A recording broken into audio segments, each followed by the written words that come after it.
महादेवी हत्तीनीला पुन्हा एकदा नांदणी मठात आणण्यासाठी मुंबईमध्ये आज मुख्यमंत्र्यांच्या उपस्थितीमध्ये बैठक पार पडली आणि या बैठकीमध्ये राज्य सरकारकडून देखील सकारात्मक भूमिका ती जाहीर करण्यात आलेली आहे। मठाकडून जी काही अपील करण्यात येईल त्याला राज्य सरकार देखील पार्टी होईल अशा पद्धतीची भूमिका राज्य सरकारकडून सांगण्यात आलेली आहे। यानंतर खरं तर ही सगळी बैठक मुंबईमध्ये सुरू असताना या नांदणीतील जैन मठामध्ये सकाळपासून लोक थांबून होते। या सगळ्या बैठकीकडे त्यांचं लक्ष होतं। मी देखील त्याच जैन मठामध्ये आहे। खरं तर हा तोच मठ आहे ज्या ठिकाणी महादेवी हत्तीन जी आहे ती मागच्या सोमवारी या ठिकाणी आणण्यात आलेली होती रात्री आणि शेवटची भेट याच ठिकाणी महाराज आणि या हत्तीनीची झालेली होती आणि दोघांच्याही डोळ्यात अश्रू आल्याची दृश्य आपण सोशल मीडियावर पाहतोय। आणि याच मठामध्ये हे सगळे ग्रामस्थ जे आहेत ते सकाळपासून थांबून होते।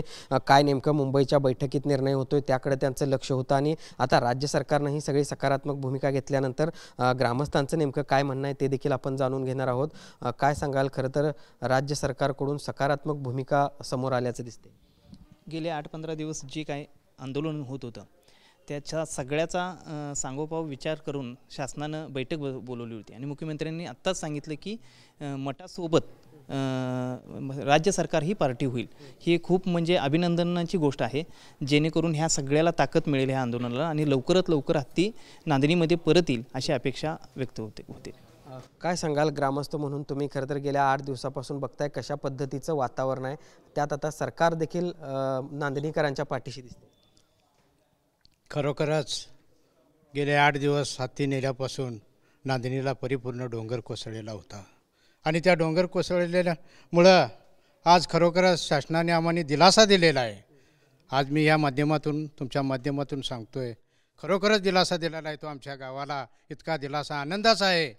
येणारी यात्रा खरोखरच भैरोबाच्या नावानं चांगली होईल अशी मी अपेक्षा बाळगतोय आणि प्रत्येकाच्या डोळ्यातले अश्रू हे धावून जातील अशी मी अपेक्षा बाळगतोय आणि सरकारचं मी तर आभार मानतोय आणि सरकारने लवकरात लवकर सुप्रीम कोर्टाकडून आम्हाला दिलासा द्यावा आणि आमचा हत्ती परत करावा एवढीच मी अपेक्षा बाळगतोय। आता सरकार देखील पार्टी होणार आहे, आता काय अपेक्षा आहे? लवकरात लवकर येईल हत्ती असं वाटतंय? सरकार पार्टी झाल्यावर येईल लवकर, सरकारने लवकरात लवकर प्रयत्न करून हे निर्णय घ्यायला पाहिजे। ज्याप्रमाणे आमची हत्ती तर मठातून परत गेली रडत, ते हसत यायला पाहिजे लवकरात लवकर, हेच आमची भावना आहे। सरपंच देखील या सगळ्या नांदणी गावच्या आपल्यासोबत आहेत। काय सांगाल? खरं तर या नांदणीकरांच्या सोबत अख्खा महाराष्ट्र देश उभा राहिलेला होता। आता हा सगळा जनरेटा बघून सरकार देखील नांदणीकरांच्या पाठीशी असल्याचं दिसते। ज्या पद्धतीची भूमिका सरकारने गेले 8 दिवस झालं नांदणी गाव शांत दिसत आहे आणि अण्णाभाऊसाठी जयंती केली आम्ही शांत पद्धतीने आणि सरळ पद्धतीने आम्ही केलेले आहे, कारण आम्ही त्यांना खुर्च्या वाटप करणार होतो। त्यामुळं आमची माधुरी नाही, त्यामुळं आनंद काय आम्हाला साहित्य वाटप करता आलेलं नाही। त्यामुळं ग्रामसेवकांना आम्ही निर्णय घेतले की शांतपणे पद्धतीने आपण जयंती यात्रा देखील पुढे काही यात्रा देखील आहेत आणि महादेवी हत्तीन आता नाही यात्रा नाही तर हत्तीने नाही तर माधुरी आमची यात्रा सकट सुन आम्हाला वाटत आहे। कारण 15 दिवस अगोदर नांदणी गाव असं साजरं होतं आहे की पै पाहुणे वगैरे आमची आजारी आई संध्याकाळी असून सकट त्याने हत्तीची चौकशी केली, बाई हत्तीने भैरमाच्या यात्रेपर्यंत येईल, तो काय काळजी करू नको, यांनी सकट मला दिलासा दिलेला आहे।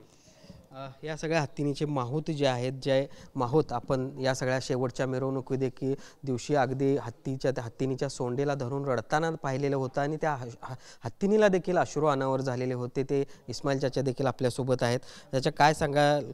सरकार भी अब महादेवी को यहाँ लाने के लिए प्रयास कर रही है।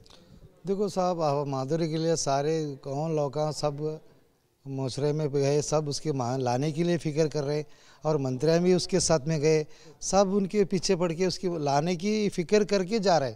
सब हमारा आदमी में हाथी लाना ही करके मन्नत करके सब गए।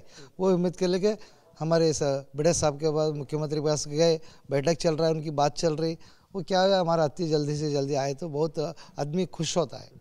8 दिन हुए हैं महादेवी गांव में नहीं है, क्या कुछ खाली पड़ गया साहब, गांव खाली पड़ गया। गांव में कहाँ सुबह दिख रहा नहीं, कोई भी घर पे गया था हाथी के देखते हो। वो अभी वालपट डाले ना, वो देखो बच्चे सुबह में देखे, स्कूल जा रहे थे, 4-5 बच्चे उधर देख के वालपट देख कर रो रहे थे। वो रोने में दुख आ गया मेरे को। हाथी नहीं है बेटा, नहीं आता जल्दी, तुम स्कूल जाओ बोला मैं बच्चे को। हाथी वो वालपट देखते ठहर गए, उधर देखते मत देखा, बच्चे को देखते रोना आ गया मेरे को। अभी ऐसा आता बेटे जल्दी शायद तू स्कूल जल्दी जा, हाथी आता बोले। आपने पिछले कई सालों से उसको संभाला है, किस तरीके का बर्ताव वो महादेवी का रहता था गाँव वालों के साथ? देखो हमारा उनका माँ बच्चे का जैसा चलन रहता है। हमारा दुख वो समझते हैं, उसका दुख हम समझते हैं। हम उसका सुबह से उठ के कचरा पचरा काट के उसका साफ़ करके नहला के खिला के और घुमा के दर्शन ऊपर आके दर्शन करते। गांव में आए तो बच्चे रोटी देते, चपाती देते, फल फलाली देते, उनको आशीर्वाद करते। उनके साथ बहुत मिलन से प्यार मोहब्बत से रहता था साहब वो जानवर। इतना हुआ था, अब देखो इतना लगने से इतना लोग उसको मांग रहे हैं और चाह रहे हैं। अब क्या लगता है सरकार भी साथ देना चाहते हैं? आएगी महादेवी जल्दी से जल्दी? देखो सबको सरकार पूरा हमारे साथ है, माधुरी के साथ है, हमारी ये उम्मीद है साहब। सरकार पूरा सारे मंत्री और सब लोग को माधुरी के लिए सपोर्ट है, ये हमारा उम्मीद है साहब। इतना तर पाहिलं आपण ज्या पद्धतीनं राज्य सरकारकडून आज भूमिका घेतली गेलेली आहे ते पाहता सरकार सकारात्मक दिसतंय आणि न्यायालयात जी काही लढाई लढली जाईल त्यामध्ये देखील सरकार आपल्याला पाठिंबा देईल आणि त्यामुळेच महादेवी हत्तीन पुन्हा नांदणीच्या या मठामध्ये त्याच तिच्या त्या सगळ्या अवतारामध्ये येईल अशा पद्धतीची अपेक्षा हे सगळे ग्रामस्थ व्यक्त करताना बघायला मिळत आहेत। जर्नलिस्ट सुनील काटकर, भूषण पाटील, TV9 मराठी, नांदणी, कोल्हापूर।